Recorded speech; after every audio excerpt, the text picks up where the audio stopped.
Okay, here we are in round one. My opponent won the die roll. There we go. Okay, so this hand is obviously fine. I have the combo and I even have a Serum Visions to help find, whatever I might need based on what my opponent plays. This is a snap keep.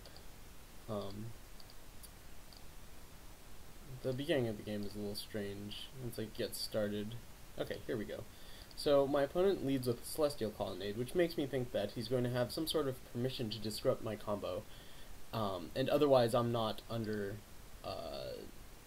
my life total isn't under attack. So I'm going to lead Misty Rainforest. I'm probably going to crack it for, well, Island or Steam Vents. I think it would have been fine if I had cracked it for a Steam Vents there, because Celestial Colonnade implies that my opponent won't be aggressive, but I don't think it matters too much here.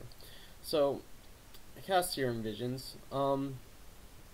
Ultimately, I'm going to want the land, but I don't need it desperately. And Thought Scour is kind of uninteresting.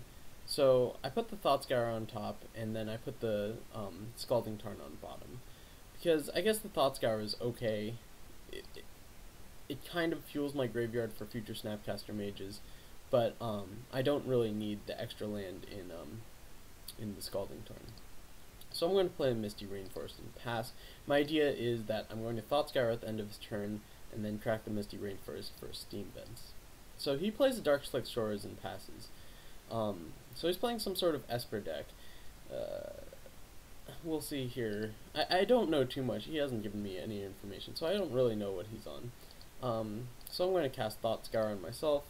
I draw a Snapcaster Mage, which is great.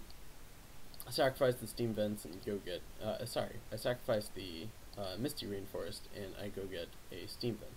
And here he casts Esper Charm in the mode that he gets to draw 2 cards, which means he's on Esper Teachings, which is a deck I haven't seen too much recently, but it basically just plays a lot of instants. Okay, so I get a Steam Vents. I draw a Grim Lavamancer, which puts me at a crossroads. I can go for the Deceiver Exarch combo win if I go land, pass, and then Deceiver Exarch him on his turn, or I can go for the Grim Lavamancer way. So here I just go for the combo. There's nothing I've played that gives away the fact that I'm playing Splinter Twin. I'm basically just playing a red-blue deck that has cantrips, which is every red-blue deck. But my opponent wisely passes, leaving up 4 mana. And, well, I mean, if I left up the mana, I might as well go for it. This may have been a mistake. Oh, no, I cast my Snapcaster Mage, right. I didn't want to go for it because I only had one piece of the combo, one piece of the Deceiver Exarch portion of the combo. And if it got countered, I would be in dire straits. So I wanted to go Snapcaster Thought Scour, but as we can see here, he Cryptic Commands it, which is pretty bad for me. He gets an easy 2-for-1. Okay, so I draw a Pestermite, which isn't actually what I want. At this point, I want more lands than anything. And I go ahead and play my Grim Lavamancer, leaving up 3 mana, just in case he taps down for me to Deceiver Exarch him. So, since I drew the Pestermite, I'm actually okay casting one of my guys out here. But here, surprisingly, he casts Electrolyze. I suppose he's playing around counter magic of some sort. It doesn't really make sense to me why he would wait for me to crack my fetch land. Maybe he has a mana leak. Actually, he almost certainly has a mana leak. And he doesn't want me to cast Remand into Spell Pierce or something. So I go ahead and cast my Deceiver Exarch, because he might have a Lightning Bolt, and Deceiver Exarch is resistant to Lightning Bolt as far as the combo goes, and he mana leaks it. So I don't really have any action, so I just pass back. My opponent plays a land and passes back, and I'm getting behind on mana. So I kind of just have to go for it here. So I cast the Pestermite, tapping his Reflecting Pool, but he has a Lightning Bolt, and that didn't do anything.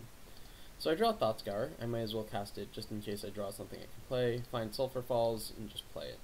Pass the turn.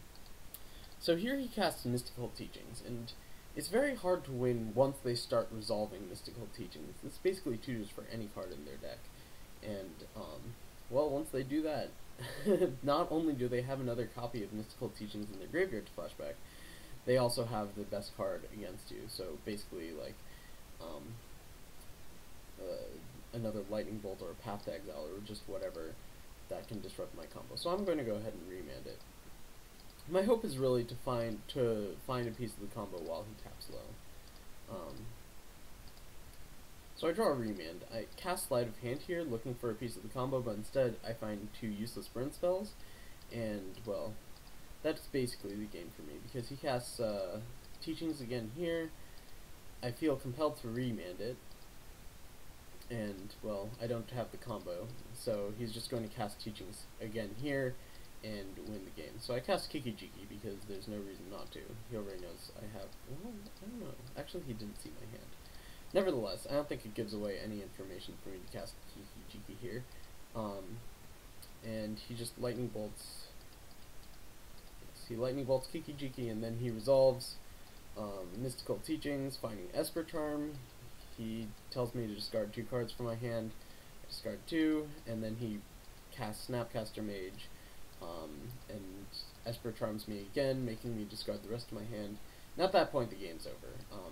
I don't really have any way of battling against him already having a Mystical Teachings in his graveyard. So he gets to tutor every turn, whereas I'm living on the top of my deck needing 2 cards.